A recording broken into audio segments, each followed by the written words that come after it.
एक रेहान नाम के आदमी को एक दरवेश बाबा बैठा हुआ है और उसने कुछ उसे पिला दिया है जिसकी वजह से वो एकदम नशे में आ गया है। और उससे वो दरवेश कह रहा है कि ये तावीज़ निकाल के मुझे दे दो, मुझे दे दो, मुझे दे दो। क्या है ये? आखिर कोई दरवेश तावीज़ क्यों मांग मांग मांग रहा है?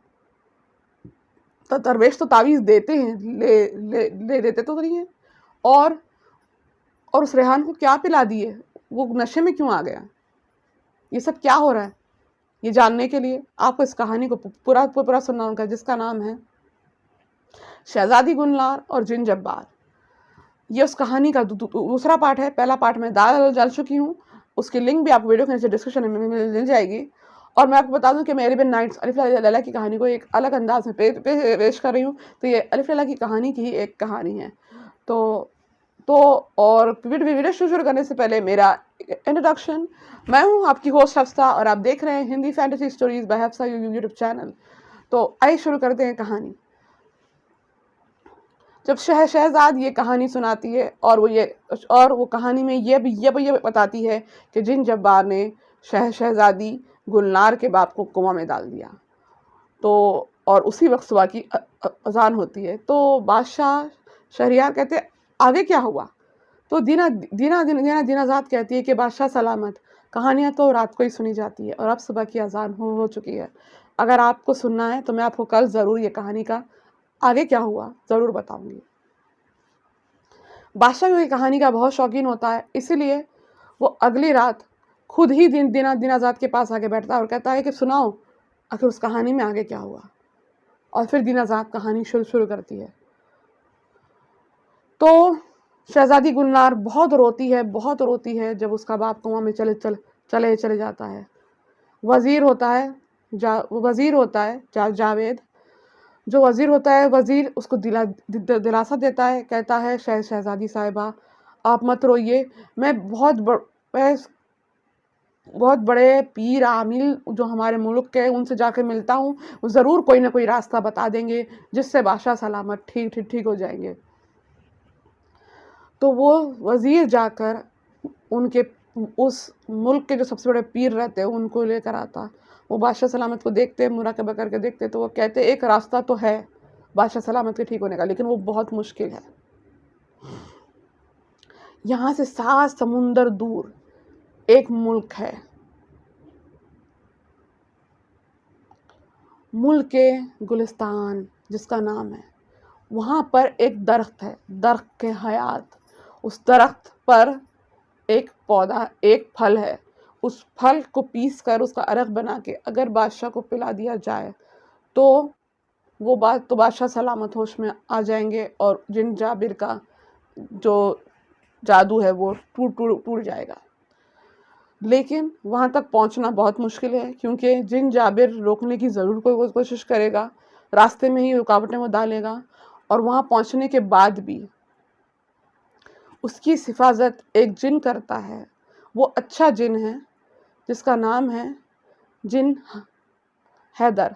और वो जिन हैदर जो है वो रूप बदल कर आता है और तुम्हारा इम्तिहान लेगा कि ये इंसान नेक है या नहीं। और वो इम्तिहान काफ़ी कठिन होता है और काफ़ी लोग उस इम्तिहान में हार जाते हैं। तो उन्हें जो उस इम्तिहान में हार जाते हैं, फेल हो जाते हैं, नाकाम हो जाते हैं, उन्हें वो फल नहीं मिलता।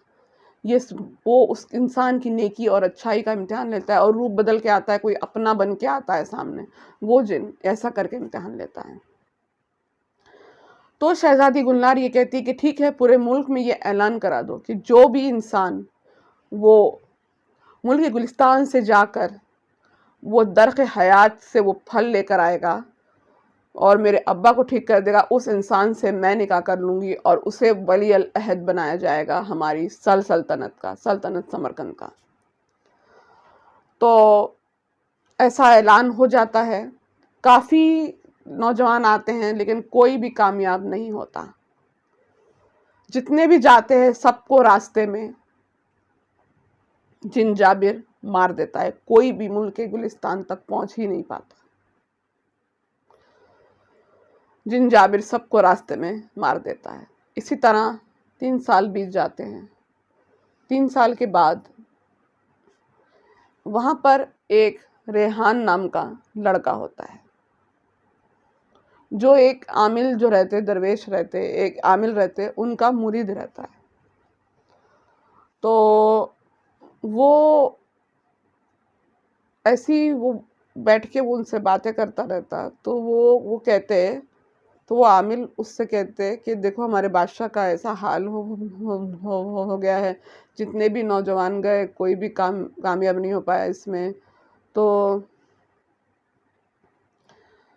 न जाने क्या होगा अगर इसी तरह से बादशाह ऐसी कोमा में रहते, यानी बेहोश रहते, और कोई दूसरे बादशाह ने हमला कर दिया तो फिर हमारा क्या होगा। तो ये तो उसके मन में ख्याल आता है उस रेहान के कि क्यों ना मैं एक बार कोशिश करूं बादशाह सलामत के लिए वो फल लाने की। तो वो अपने उस्ताद जो एक आमिल रहते हैं उनको उनसे पूछता है कि क्यों ना मैं ये करूं। तो वो कहते लेकिन बेटा मुश्किल बहुत है। तो कहता मुश्किल तो है, लेकिन अगर अल्लाह साथ दे तो इंसान हर नामुमकिन को मुमकिन कर सकता है। वो कहता है बेशक अगर अगर अल्लाह साथ दे तो इंसान हर नामुमकिन काम को मुमकिन कर सकता है। तो वो कहता है, तो फिर वो अगले दिन जाके शहजादी से मिलता है और कहता है कि ठीक है, मैं बादशाह सलामत को छुड़ाने के लिए, सॉरी उनकी दवा लाने के लिए मैं जा रहा हूँ। तो शहजादी कहती ठीक है, अगर तुम कामयाब हुए तो मैं तुमसे निकाह ज़रूर करूँगी। और पहली नज़र में देखते ही शहजादी को भी रेहान से मोहब्बत हो जाती है और रेहान को भी शहजादी से मोहब्बत हो जाती है। लेकिन दोनों अपनी मोहब्बत का इकरार नहीं कर पाते और रेहान जाके अपने जो जिनका वो मुरीद रहता उनसे मिलता है और वो उसको एक तावीज़ देते हैं। बोलते हैं ये तावीज़ जब तक तुम्हारे गले में रहेगी कोई भी शैतानी ताकत तुम्हारा नुकसान नहीं पहुंचा सकेगी, तिलिस्मी ताकत का तुम पे असर नहीं होगा। अब ये खबर जिन जाबिर को पड़ जाती है कि एक रेहान नाम का आदमी निकल गया है बादशाह सलामत के लिए, वो जो हयात दरख्त है उसका फल लाने के लिए।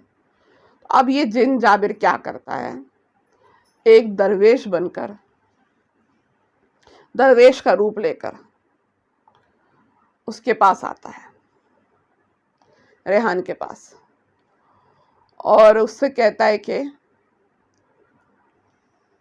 बेटा तुम्हें एक, मुझे पता है कि तुम एक बहुत ही अहम सफ़र पे जा रहे हो। ये लो, बोलता ये एक दम का पानी है, इसे पीने से तुम्हारे ऊपर वो जिन जाबिर का कुछ भी असर नहीं होगा।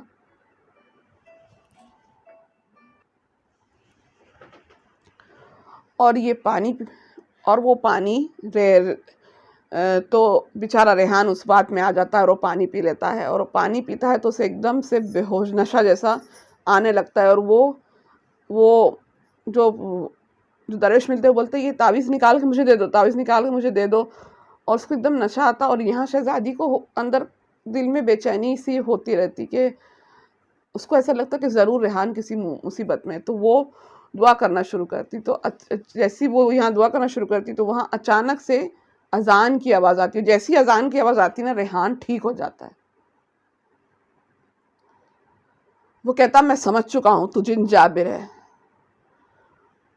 तो वो कहता है अच्छा, तू तो बड़ा चालाक निकला। तो अब जिन क्या करता है, एक चील को भेजता है और चील उसके गले में से वो तावीज़ खींच के कहीं दूर फेंक देती है। और अब जिन एक पिंजरे में रेहान को कैद कर देता है और कहता है कि अब तू क्या करेगा।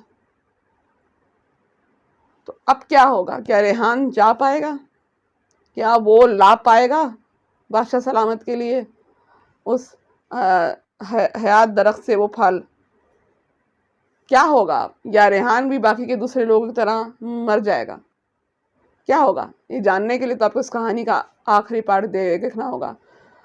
तो दोस्तों, इसी तरह की फैंटेसी स्टोरीज को देखने के लिए सब्सक्राइब कीजिए मेरे चैनल को, जिसका नाम है Hindi fantasy stories bye Hafsa. और मैं हूँ आपकी होस्ट हफ्सा।